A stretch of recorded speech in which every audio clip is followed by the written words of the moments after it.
প্রথম প্রশ্নটা হলো, বাংলাদেশের সাথে কি অন্যান্য দেশের ভৌগোলিক অবস্থানের পরিবর্তন করছে নাকি, দূরত্ব বাড়ছে কিনা। দ্বিতীয় নম্বর প্রশ্নটা হলো, বাংলাদেশের আকাশপথে কি কোনো নতুন ফ্লাইওভার বানাইতেছে নাকি, কিংবা ফুটওভার ব্রিজ বানাইতেছে নাকি। এখন অনেকেই এই কথাটা বলতে পারেন যে তুহিন ভাই কি নেশা করছেন নাকি, এরকম আজে বাজে প্রশ্ন কেন করতেছেন। বাংলাদেশে এয়ার টিকিটগুলোর দাম যেভাবে বাড়ছে, এই প্রশ্নগুলো তো স্বাভাবিক।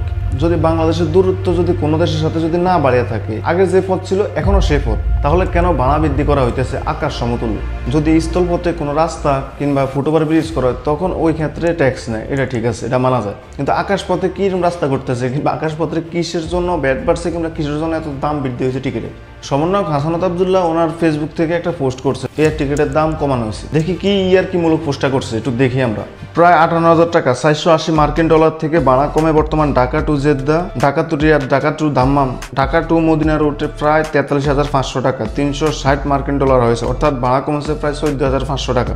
আমার সৌদি আরব সম্পর্কে তেমন একটা আইডিয়া নেই, আমি মালয়েশিয়া আছি, মালয়েশিয়ার বিষয়টা একটু কথা বলি। প্রায় 21,000 টাকা, 175 মার্কিন ডলার থেকে ভাড়া কমে বর্তমান ঢাকা টু কুয়ালালামপুর রুটে ভাড়া প্রায় 18,000 টাকা, 150 মার্কিন ডলার হয়েছে। অর্থাৎ ভাড়া কমেছে 3,000 টাকা। এই পোস্টটা দিয়ে কি বুঝি, সরাসরি ইয়ার কি না। বর্তমান কুয়ালালামপুর থেকে ঢাকা যাইতে ভাড়া লাগে কত, 18,000 টাকা না। 18,000 টাকা আমি যদি মালয়েশিয়ান 1 রিঙ্গিত সমান বাংলাদেশে 25 টাকা করে হিসাব করি, তাহলে প্রায় 720 রিঙ্গিত।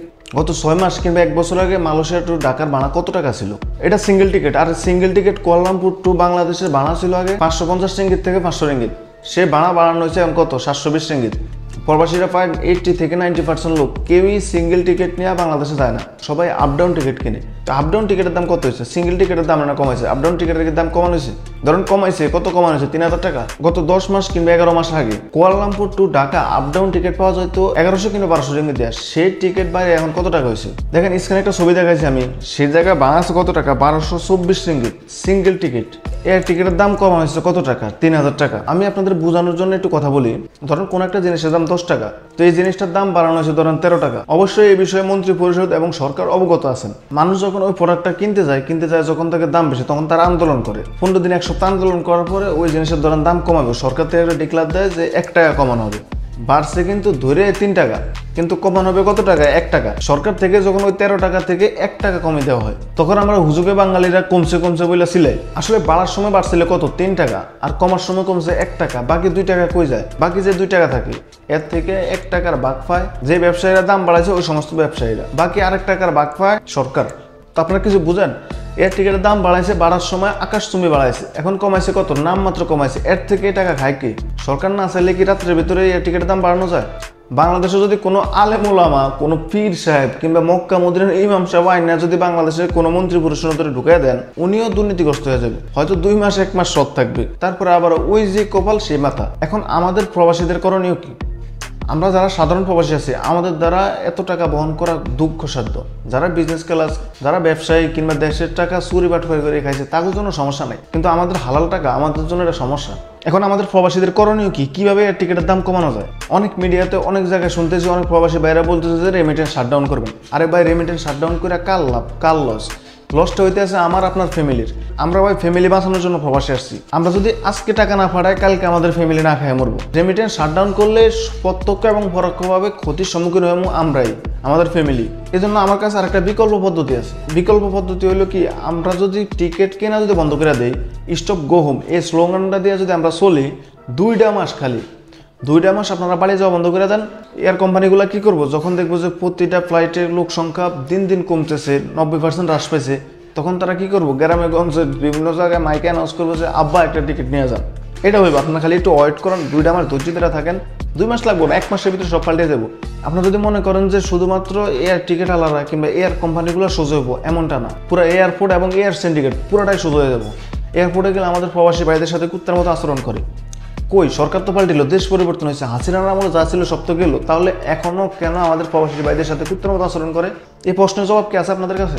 রেমিটেন্স শাটডাউন করছি আমরা, হাসিনা পর্যন্ত ফালাই গেছি, কই 1 মাসও তো যায় না ঠিক মতো। 1 মাস পরে তো আমার প্রবাসী ভাইদের নির্যাতন শুরু হয়েছে এয়ারপোর্টে। কোনো পরিবর্তন হয়েছে এয়ারপোর্টের? কোনো পরিবর্তন হইব না। আমরা যদি রেমিটেন্স শাটডাউন করি, সরাসরি প্রেশারটা পড়বো সরকারের উপর, গভর্নমেন্টের উপর। আমাদের রেমিটেন্সের টাকায় সরকার চলে, আমাদের রেমিটেন্সের টাকায় কিন্তু এয়ারপোর্ট চলে না। এয়ারপোর্ট চলে আমাদের এয়ার টিকিট কিনি ওই টাকা দিয়া। এয়ারপোর্টে যে আমাদের সাথে যে অমানবিক আচরণ করে, এটা করে কি এয়ারপোর্ট কর্মীরা না? এই এয়ারপোর্ট কর্মী হালারা বেতন পায় কই? এরা বেতন পায় আমার আপনার টিকিটের টাকা থেকে। এদের তো সরকার বেতন দেয় না। আপনার আমার এই একটা টিকিটের থেকে ট্যাক্স কাটতে কোম্পানিগুলো, তারপরে এয়ারপোর্ট কর্মীদের বেতন দেওয়া হয়। যে কথা বলতে চাইছি, রেমিটেন্স শাটডাউন করলে সরাসরি প্রভাবটা পড়বো সরকারের উপর, দেশের উপর। তো সরকার কি করবো? সরকার চাপের মুখে পড়ে এয়ারপোর্টের দায়িত্ব যারা আছে কিংবা এয়ারপোর্টের মহাপরিচালক তাদেরকে বলবো যে এয়ার টিকিটের দাম কমানোর জন্য। কমাবে কত টাকা? যেমন কমাইছে বাড়ানোর সময় আকাশচুম্বী বাড়াইছে, কমানোর সময় 3000 টাকা কমাইছে। সেম ভাবে কমানোর সময় হয়তো 5000 টাকা কমাইবো, কিন্তু বাড়ানোর সময় তো তারা বাড়াইছে 50,000 টাকা। তো রেমিটেন্স শাটডাউন করে আমরা আমাদের ফ্যামিলির ক্ষতিটাই কেন না? আমরা ডাইরেক্ট দেশে যাওয়া বন্ধ করে দিই।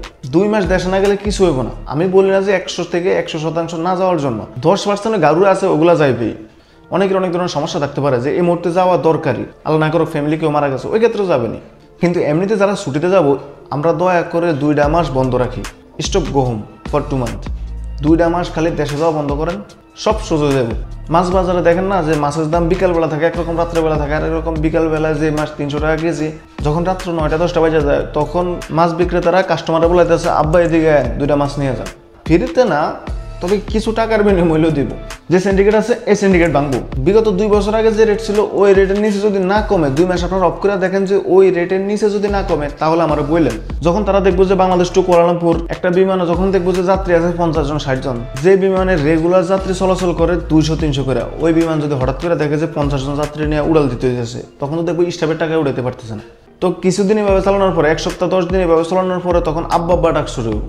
একমাত্র এই এয়ার সিন্ডিকেটের কারণেই মার্চ মাসের 31 তারিখে 18,000 কর্মী মালয়েশিয়া আসতে পারে না।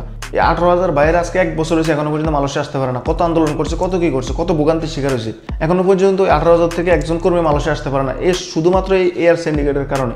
আপনারা যদি মনে করেন যে তারপরও আপনারা দেশে যাবেন, এটা একান্ত আপনার ব্যাপার। তারপরও যদি দেশে যেতে চান, তাহলে আমার এই কথাটা একবার একটু ভাবেন যে 18,000 কর্মী মালয়েশিয়া আসতে পারে না, ওইগুলো কিন্তু 18,000 কর্মী না, ওইটা 18,000 ফ্যামিলি। আপনি যেমন প্রবাসী আছেন, আপনি একজনের দ্বারা আপনার পুরো ফ্যামিলি চলে, এরকম 18,000 কর্মী যখন মালয়েশিয়া আসতে পারে নাই, 18,000 কর্মী কিন্তু 18,000 ফ্যামিলির প্রতিনিধিত্ব করে। যে 18,000 ফ্যামিলি কিন্তু রাস্তা বসার মতো অবস্থা। এখনই সময় শিক্ষা দেওয়ার, এখনই সময় এয়ার সিন্ডিকেট ভাঙার। খেলার তরিকা পাল্টাতে হবে। আমরা খেলোয়াড় ঠিকই থাকবো, কিন্তু খেলার তরিকা আমাদের চেঞ্জ হবে। আগে রেমিটেন্স শাটডাউন করে পুরো দেশে তোরপাল লাগাই দিছি, এমনকি দেশ স্বাধীন হতে বাধ্য করছি। এখন আবার stop go home, air ticket কেনা বন্ধ করে দিয়ে এয়ার সিন্ডিকেট ভাঙতে আমরা সাহায্য করব। আশা করি সকল প্রবাসী ভাইয়েরা এক হবেন। দেখেন, আমার এই নিয়ে কিন্তু মাথা ব্যথা নাই, কারণ আমি যে দেশে যাব আমার কিন্তু এয়ার টিকিট নিজের টাকা দিয়ে কিনতে হবে না। আমার এয়ার টিকিট দেবে আমার কোম্পানি। মালয়েশিয়াতে যারা আছেন অনেকেরই কিন্তু এয়ার টিকিট দেয় কোম্পানি। তারপরে ভাই 18,000 কর্মী আছে না, যে 18,000 কর্মী মালয়েশিয়া আসতে পারে না, ওই 18,000 ফ্যামিলির দিকে তাকায় হইলেও একবার চিন্তাটা করেন। এগুলো যদি এইভাবে চলতে দেন, তাহলে আগামী বছর থেকে আমাদের মালয়েশিয়া আসতে হলে কিংবা সৌদি আরব যাইতে হলে আমাদের 2 লক্ষ টাকা গুনতে হবে একটা টিকিটের দাম। যে পর্যন্ত এয়ারপোর্ট পুরোপুরি সংশোধন না হইব, সে পর্যন্ত আমরা দেশে যাব না।